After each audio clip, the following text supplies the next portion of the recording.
Apa kalau boleh lakukan cawan ini?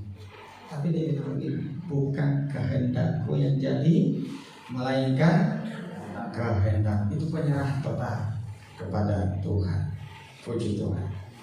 Nah, pagi hari ini kita akan membaca satu ayat di dalam Filipi pasal 3 ayat 10 sampai ayat 11. Sama-sama baca. Ada yang 1, 2, 3. Yang ku kehendaki ialah mengenal Dia dan kuasa kebangkitannya dan persekutuan dalam penderitaannya, di mana aku menjadi serupa dengan Dia dalam kematiannya, supaya aku akhirnya beroleh kebangkitan dari antara orang mati. Ada kalimat di sana mengatakan di ayat 10 tadi, yang ku kehendaki ialah mengenal Dia dan kuasa kebangkitannya dan persekutuan dalam penderitaannya, di mana aku menjadi serupa dengan Dia dalam kematiannya. Itu tema kita pagi hari ini. Menjadi serupa dengan Dia dalam kematiannya. Puji Tuhan. Nah, kita akan sama-sama belajar seperti apa menjadi serupa dengan Kristus dalam kematiannya. Atau bagaimana caranya supaya kita menjadi serupa dengan Kristus dalam kematiannya. Jadi dalam beberapa menit ke depan ini kita akan sama-sama belajar, lalu kita akan masuk di dalam perjamuan. Puji Tuhan. Kita bersyukur kalau saya lihat suasana cuaca bagus, suasana teduh di dalam, semua nyaman. Berarti biasanya itu kalau nyaman di dalam, saya sedikit tenang untuk khotbah lebih lama. Tapi kalau saudara sempat kintas, itu berarti suasana gerang. Saya mesti cepat-cepat selesai. Kan saudara pasti tidak konsentrasi. Amin. Saya berharap Bapak Ibu konsentrasi dengan firman Tuhan yang kita dengar pagi hari. Amin. Haleluya, puji Tuhan. Nah, jadi kita lihat hal yang pertama di sini ada cara menjadi serupa dengan Dia di dalam kematiannya. Di dalam Roma pasal 6. Roma pasal 6 ayat 1 sampai 7 dikatakan demikian. Jika demikian, apakah yang hendak kita katakan? Bolehkah kita bertekun dalam dosa supaya semakin bertambah kasih karunia itu?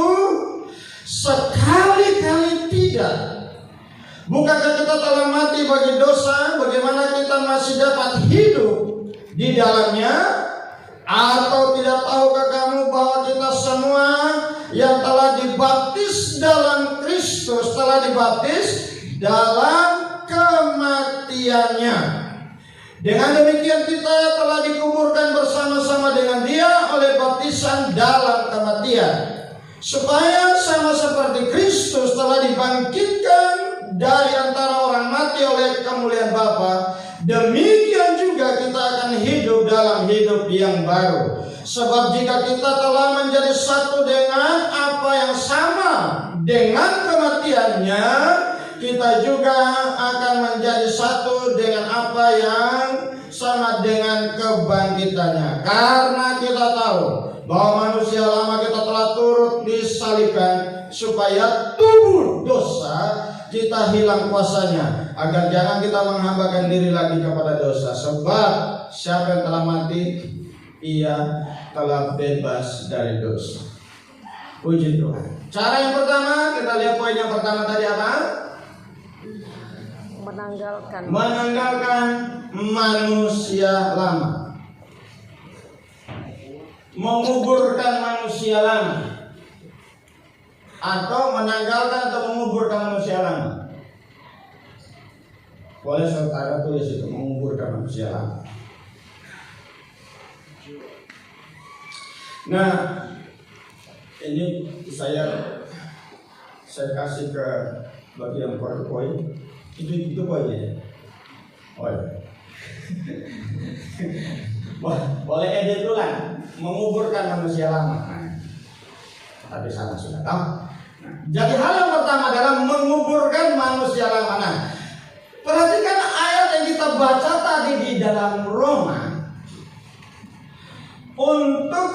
menjadi serupa dengan Kristus, dikatakan di sana kita ini mesti mati.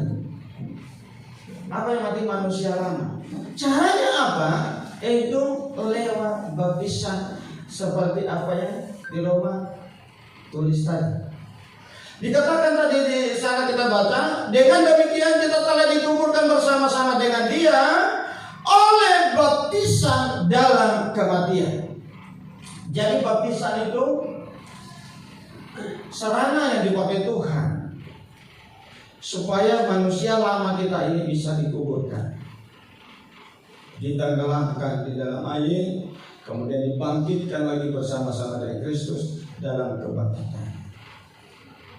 Artinya baptisan ini penting, bukan cuma sekedar pamor, bukan. Karena Yesus sendiri melakukan. Apakah Yesus perlu dibaptis? Sebenarnya tidak perlu. Kenapa? Dia Tuhan. Dia tidak dibaptis pun tetap masuk surga, karena Dia Tuhan. Tapi kenapa Dia mau dibaptis? Karena Dia memberikan teladan bagi kita. Dia bilang ikutilah teladan. Jadi Dia menunjukkan jalan, Dia menunjukkan teladan. Makanya waktu kita menjadi serupa di dalam kematian Kristus ini, manusia lamanya harus dikuburkan. Itu waktu kita percaya kepada Kristus, kita mendeklarasikan hidup kita milik Kristus, dan hidup kita harus menerima baptisan supaya manusia lama itu kita harus mati lewat baptisan. Jadi kalau ada yang mengatakan baptisan itu tidak penting, itu salah besar. Yesus firman Tuhan ajarkan baptisan itu sangat penting. Makanya setiap tahun di acara Family Day kita ada baptisan. Atau di momen ini kalau ada yang mau suka baptis boleh. Air cukup tidak? Kalau tidak kita pergi laut. Karena masalah tempat, Alkitab juga bilang masalah tempat itu bukan masalah. Ya, sida-sida di jalan sunyi, bahkan ada di beberapa tempat itu di Afrika. Kalau ada yang mau pergi di Sungai Yordan, boleh. Di Israel, belikan tiket kita ke sana. Banyak drone. Tapi saat ini kalau mau ke sana, rupanya mau diutus ke Iran dulu. Jangan dulu ke Israel, ke Iran dulu diutus. Baru taman kumpul itu sampah-sampah berserakan ke semua. Jadi kita lihat di sini hal yang pertama bagaimana supaya kita menjadi serupa dengan Dia, manusia lama dikuburkan. Sama-sama bilang manusia lama dikuburkan. Manusia lama dikuburkan. Caranya seperti apa? Yaitu lewat pada waktu kita terima Tuhan Yesus, kita mendeklarasikan hidup kita ini, yaitu lewat baptisan.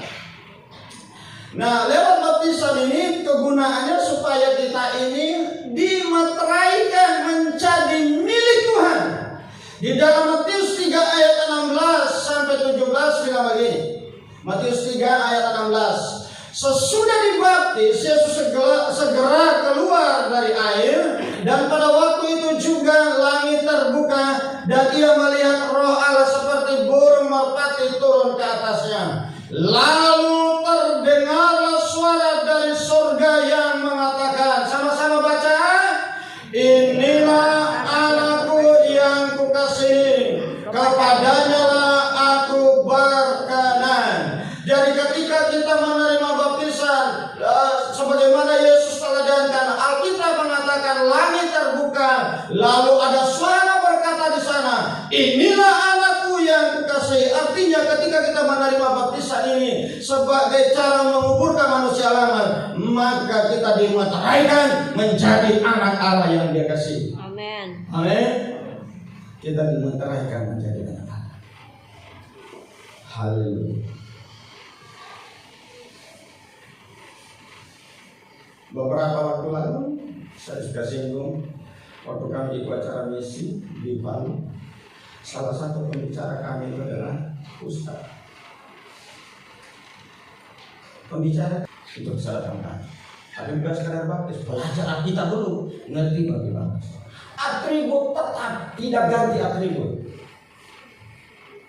Jadi suatu saat nanti kalau saudara ketemu dengan orang atributnya itu masih lengkap dengan pakaian mereka, lalu mereka itu hafal itu kitab Injil, kalau mereka disuruh hafal kitab. Iya. Maka juga kalau ada yang mau menikah dengan anak saya, anak orang saya, kalau tidak ada uangnya tidak apa-apa, beri hafal saja di kitab Injil. Lolos itu dia bilang, diterima. Jadi kita lihat sini mereka ini pun mengerti bahwa jalan keselamatan untuk menuju kebaikan menjadi anak Allah itu harus lewat baptisan, dikuburkan manusia lama. Amin.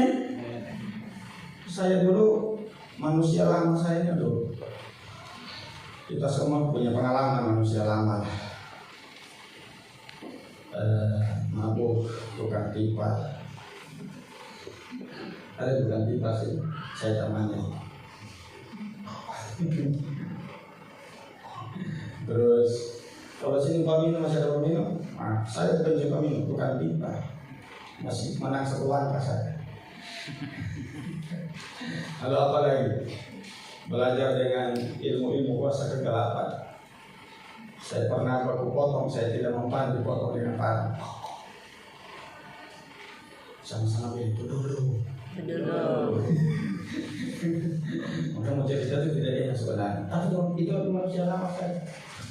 Setelah saya mengenal kebenaran, teman saya waktu cerita saya tentang Alkitab, saya sepertinya Tuhan itu kancing saya punya mulut supaya tidak membantah dia. Karena begini, Tuhan kasih pengertian sama saya begini, yang dia cerita, dia semua dari Alkitab. Itu pikiran saya main. Semua dia cerita itu dia saksikan, dia bukan ayat. Dia pegang, saya pegang juga Alkitab saya.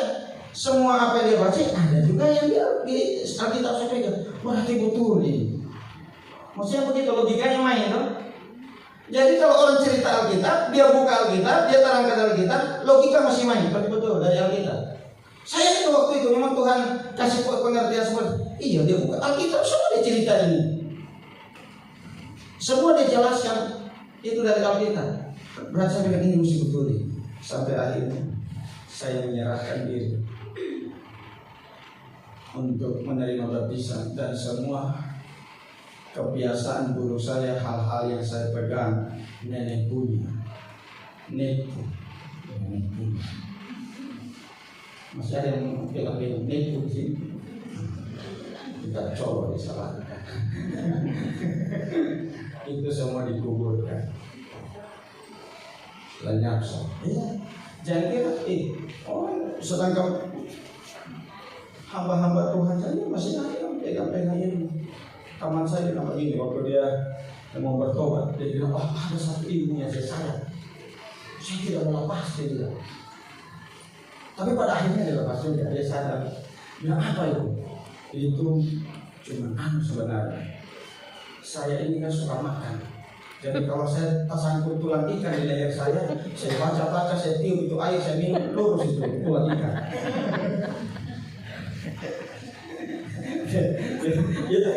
itu kakak rohani saya, dia bersakit sama saya. Akhirnya kehidupannya itu membuat saya bertobat. Luar biasa. Haleluya. Jadi yang punya nepu-nepu di kampung ini kuburkan semua. Amin. Amin. Ya ada gunanya itu. Kasih tahu sebelahnya setan. Ya ngomong setan itu mesti sedikit amat, no? Haleluya. Harus lebih jengkel. Haleluya. Puji Tuhan. Itu poin yang pertama. Poin yang pertama adalah apa? Menguburkan manusia lama lewat baptisan. Waktu kita dibaptis, kita dimeteraikan menjadi anak Allah. Waktu kita dibaptis, dosa kita diampuni. Di dalam Korintus 2, Kisah Rasul pasal 2 ayat 38 bilang begini. Kisah Rasul pasal 2 ayat 38. Jawab Petrus kepada mereka, bertobatlah dan hendaklah kamu masing-masing memberi dirimu dibaptis dalam nama Tuhan Yesus Kristus untuk pengampunan dosamu. Amin. Maka kamu akan menerima Roh Kudus. Jadi perhatikan kalimat ini, bertobatlah hendaklah masing-masing. Coba sama-sama bilang dulu, masing-masing. masing-masing. Artinya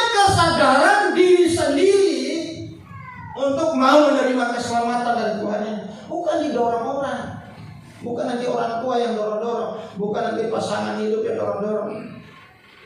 Tapi itu adalah karena kesadaran sendiri. Waktu Petrus khotbah, semua orang di laut mengalami kesadaran dan memberi diri dibaptis. Haleluya. Jadi kalau ada yang bilang bahwa baptisan itu tidak penting, salah. Ini Alkitab ajarkan. Firman Tuhan, Yesus sendiri memberikan teladan bagi kita.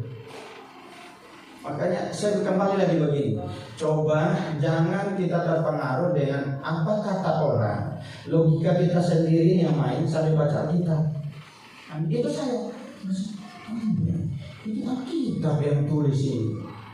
Tidak usah terpengaruh dulu dengan orang lain, dengan hamba Tuhan, ya orang khawatir. Tapi mulai dari diri sendiri. Itu ditulis di Alkitab. Kan begitu kan? Sama-sama bilang ditulis di Alkitab. Ditulis di Alkitab. Kecuali tidak ada di Alkitab, jangan ikuti. Kalau ada, mesti ikuti. Amin. Ya. Lalu selain dosa diampuni, kita diselamatkan. Ini yang penting, keselamatan ini penting. Di dalam Markus pasal 16 ayat 15 sampai 16 bilang begini. Markus 16 ayat 15 sampai 16. Ini saya kalau kasih ngajar sebelum anak-anak yang menerima baptisan, ajar ini biasanya itu yang agak panjang sedikit. Ini mengajarkan tentang masalah baptisan, karena memang harus mengerti dulu, bukan ikut-ikut orang. Perhatikan ayat ini. Lalu ia berkata kepada mereka, pergilah ke seluruh dunia, beritakan Injil kepada segala makhluk. Ini perintah Tuhan Yesus langsung kepada murid-muridnya. Lalu apa kalimat selanjutnya dikatakan di sana? Siapa yang percaya dan dibaptis akan apa? Diselamatkan. Coba main lagi logika kita. Siapa yang percaya dan dibaptis akan apa? Diselamatkan. Lalu kalimat selanjutnya begini. Tetapi siapa yang tidak percaya akan dihukum. Perhatikan. Kalau kita sudah ngerti, tidak lakukan, kita akan dihukum. Ya, kita tulis. Kita tulis. Berarti dengan adanya kata dihukum, berarti baptisan tadi. Amin. Tadi. Itu apa tadi? Menguburkan manusia lama untuk menjadi serupa dengan Kristus tadi. Jadi untuk mengambil bagian dalam kematian Kristus, kuburkan manusia lama. Amin. Sama-sama bilang kuburkan manusia lama. Kuburkan manusia lama. Haleluya. Makanya biasa ada orang berkelakar kita. Udah ini suami suka nempelin istri, ada di sini. Dijauhkan kiranya. Ini kalau ada suka nempelin istri, biasa berkata, oh itu waktu dibaptis tangannya belum masuk semua di air. Kalau ada yang cerai gitu kan, cerai suka maki orang, suka gosip, waktu dibaptis rupanya mulutnya belum masuk dalam air, belum tak kubur semua. Nah itu cuma berkelakar saja itu, tapi yang penting kalau kita menerima Tuhan Yesus, mendeklarasikan hidup kita milik Tuhan, anak Tuhan, maka kita harus menjaga perilaku hidup kita. Amin. Puji Tuhan. Lalu bagian kedua. Bagian yang kedua berpadanan dengan Injil Kristus. Bagaimana supaya kita menjadi serupa dengan Kristus dalam kematiannya? Perhatikan ayat 27 Filipi 1 ayat 27. Hanya hendaklah hidupmu berpadanan dengan Injil Kristus, supaya apabila aku datang aku melihat, dan apabila aku tidak datang aku dengar bahwa kamu teguh berdiri dalam satu roh dan sehati sejiwa berjuang untuk iman yang timbul dari berita Injil. Saya baca ulang lagi pelan-pelan, saudara simak baik-baik. Hanya hendaklah kamu hidup berpadanan dengan Injil Kristus. Itu poin yang kedua tadi ya. Jadi untuk menjadi serupa dengan Kristus mesti berpadanan dengan Injil Kristus. Nah, perhatikan ayat selanjutnya. Supaya, ini tujuannya. Tujuannya kita berpadanan dengan Injil Kristus ini supaya, sama-sama bilang supaya. Supaya apa? Apabila aku datang, aku melihat. Itu Paulus kepada jemaat yang ada di Filipi. Jadi kalau dia datang kepada jemaat di Filipi, dia lihat. Lalu yang kedua, yang selanjutnya bilang begini. Dan apabila aku tidak datang, aku mendengar. Nah, itu. Apa dia dengar? Mereka ini hidup berpadanan dengan Injil Kristus. Dia dengar, dia lihat bahwa sungguh jemaat di Filipi ini hidup berpadanan dengan Injil Kristus tadi. Terus selanjutnya, bahwa kamu teguh berdiri dalam satu roh dan sehati sejiwa berjuang untuk iman yang timbul dari berita ini. Jadi kalau kita baca ayat ini, orang yang berpadangan dengan Injil Kristus itu tujuannya supaya jangan hidup dalam kemunafikan. Amin. Sama-sama bilang tidak munafik. Tidak munafik. Kenapa? Paulus bilang begini, kalau aku datang, aku lihat kamu tetap punya integritas. Kalau aku tidak datang, cuma dengar, sama, kamu tetap punya integritas. Itu artinya orang ini betul-betul hidup dalam berpadanan dengan Injil Kristus. Artinya tidak penuh dengan kemunafikan. Ada orang nanti kalau dilihat, baru dia kerja. Kalau tidak dilihat, dia santai-santai. Para ASN, karyawan swasta, kira-kira kembali kepada diri kita masing-masing. Bagaimana atasan tidak ada, apa bikinkan? Atasan ada, bagaimana sikap? Oh, itu berubah. Kemarin kabupaten, atau kemarin kepala dinas, puras-puras coba, pura-pura coba, ini korek-korek. Pada acara kalian tadi yang mencapai.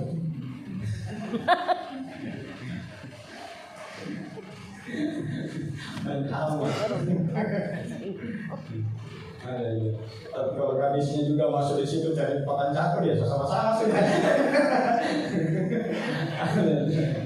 Jadi artinya orang yang berpadangan dengan Injil Kristus itu hidup apa adanya sesuai kebenaran firman Tuhan.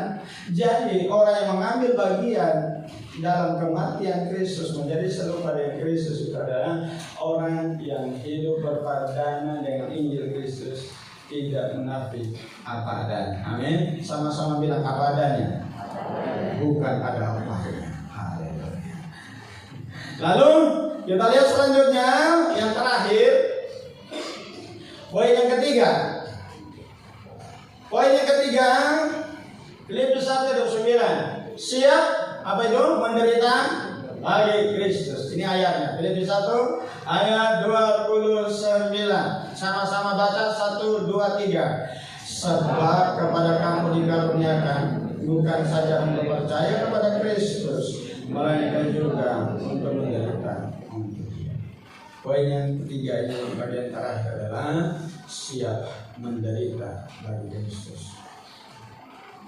Yesus pernah ajarkan kalau kita pilih di kanan, kasih kita di kiri. Pernah alami itu? Kalau engkau dicaci maki, jangan membalas dari caci maki, tapi lepaskan berkat dari orang yang mencaci maki kamu. Di Matius ini itu Yesus ajarkan begitu. Kalau ada orang mampu minta dari kamu pipi kanan, kasih pipi kiri. Kalau ada orang menghadukan kamu karena menginginkan baju, jangan cuma baju, kasih juga jubah. Lalu kalau ada orang memaksa engkau berjalan sejauh 1 mil, jangan cuma 1 mil, berjalanlah bersama dia sejauh 2 mil. Itu semua punya pengertian. Pengertian pertama, waktu itu ditempel pipi kanan, kasih pipi kiri. Itu jangan berpikir secara harfiah. Yesus dalam penderitaan, waktu dia diludah, dia diludah lagi, dia bilang lagi. Waktu dia dipukul, dia bilang pukul lagi, dia bilang lagi. Itu pengertian dia. Orang Yahudi, kalau dia ditempelin dengan tangan kiri untuk penghinaan, atau ditempelin dengan belakang tangan ini. Biasakan kalau orang tempelin dari ada yang mau dipraktekkan? Itulah nah ini kalau diambil tanah ini itu penghinaan juga sama dengan tanah kiri penghinaan. Jadi Yesus maksudnya kalau itu dihina orang dosa balas. Amin. Dilecehkan orang, nggak usah balas. Amin. Dipandang enteng orang, nggak usah balas. Diejek orang, dibully orang, nggak usah balas. Itu yang balas. Jadi itu memang pengalaman kita lihat anak-anak sekolah mungkin dibully temannya, nggak usah balas. Di tempat pekerjaan kita, karena penampilan kita sederhana, lalu orang ejek kita, nggak usah balas. Izinkan Tuhan membalas. Amin. Amin. Jadi anak-anak kita mungkin pulang cerita dibully temannya, kasih kuat saja hati. Tidak usah jadi bekali dengan ilmu silat. Kasih kuat hati supaya dia mampu menghadapi teman-teman itu. Ada yang usia itu pulang cerita itu kan. Dulu. Saya kata, kok ini badan besar? Bisa juga tidak bilang begitu. Kok badan besar? Kalau sombong saja tumbal itu orang. Jadi kan tidak lebih besar. Itu kan dia main alas sih kan. Jadi dia sambil, boleh saya ikut lagi. Karate. Oh, saya mau dari mamanya marah. Tidak sepakat kan. Oleh saya bilang, jangan nanti kalau orang belajar itu saya jadi bodoh, jadi masalah. Ya kan apa? Merasa hebat, merasa hebat. Siapa yang sombong dia panggil. Nah, jadi jangan kasih belajar begitu. Jadi kalau ada yang pandang yang kita nggak usah kasih. Lalu ada kalimat bilang bisa lagi. Kalau ada orang mengadukan kita ini diadukan kita tidak punya salah, dibawa di pengadilan, dia adukan karena dia suka kita punya kemeja, kira-kira begitu. Dia suka, kemeja merek yang mantap. Apa sih merek kemeja yang mahal itu? Saya tidak tahu merek itu. Saya ini merek Casio semuanya. ini Casio ini. Kalau yang tidak mengerti Casio, tanya sama orang saya selalu. Jangan pikir itu merek pakai. Lalu ada yang sangat terus pernah bilang begini. Jangan cuma baju, kasih jubahmu. Itu punya pengaruh. Ini satu begini Bapak Ibu. Orang Israel yang hidup pada zaman itu, sesederhana apapun mereka, itu mereka harus punya jubah. Biar mereka ini istilahnya hidup ini makan apa adanya harus punya jubah. Kenapa? Karena jubah ini diulangkan ini. Hanya itulah pembalut kulitnya, pembungkus kulitnya. Kalau kamu pinjam, mesti kasih pulang. Kalau ada orang pinjam, mungkin mengadakan perjalanan pas lewat pinjam, mesti kasih pulang. Mau pakai apa nanti dia? Ternyata kalau di siang hari, situasi saat itu di Timur Tengah, itu panas betul-betul, panas itu bisa menyengat, membakar kulit. Itu betul. Makanya sampai hari ini Timur Tengah kan masih tutup semua kan, cuma biji mata kelihatan. Orang Indonesia ikut-ikutan juga. Jadi kepanasan. jadi tidak tahu laki-laki atau perempuan. Jadi kalau malam hari itu dinginnya menusuk tulang, itu pun dipakai untuk malam hari. Itu berbicara tentang apa? Itu berbicara tentang hak. Jadi Yesus bilang begini, kalau hakmu dirampas, biasa. Nanti Tuhan balas. Amin. Ada yang dirampas haknya di sini. Mestinya proyek itu jatuh ke tangan dia, jatuh ke tangan orang lain. Mestinya uang itu jatuh kepada Ibu Trifosa, jatuh kepada orang lain. Misalnya, itu bicara nanti Tuhan yang balas. Amin. Haleluya. Kalau ada orang pas kita, Tuhan bilang, nggak usah, relakan saja. Tuhan ganti yang lebih besar. Amin. Haleluya. Ini amin ya WB iman. Kayaknya jadi ditur ke Toraja. Lalu ada kalimat bilang ini selanjutnya. Kalau ada yang memaksa engkau berjalan 1 mil, Tuhan bilang begini, jangan cuma 1 mil, berjalan sama dia 2 mil. Mungkin 1 mil itu taruhlah 1 kilo atau 1,5 kilo. Jangan cuma 1,5 kilo. Sudah jalan dia 3 kilo sekalian. Itu tadi ada punya pengertian itu. Zaman itu orang Roma punya pesuruh-pesuruh cepat. yang punya kuda, yang membawa semua beban. Dan setiap tempat ada pos penghentian. Di pos penghentian itu ada makanan kuda dan semua fasilitas disediakan. Lalu pesuruh cepat ini kalau bawa pesan, bawa berita, bawa barang, lalu sampai di pos 1 mereka istirahat. Kalau tidak ada kuda pengganti situ, orang di situ dipaksa untuk bawa beban. Lalu dia bilang begini, kalau dia kita paksa untuk berjalan sejauh 1 mil, 1 mil kan begini, pos berikutnya. Dia bilang jangan cuma sampai pos berikut, sampai tuntas. Jadi Tuhan bilang, kalau kita mau menolong orang, bantu orang, itu mesti sampai tuntas. Amin. Jangan hitung-hitungan. Sama-sama bilang jangan hitung-hitungan. Melayani jangan hitung-hitungan. Amin. Haleluya. Jadi puji Tuhan, pelayan-pelayan kalau melayani jangan hitung-hitungan. Melayani semua untuk Tuhan. Haleluya. Puji Tuhan. Jadi ini yang terakhir ini kita mesti siap menderita sama seperti Kristus menderita untuk mengambil bagian dalam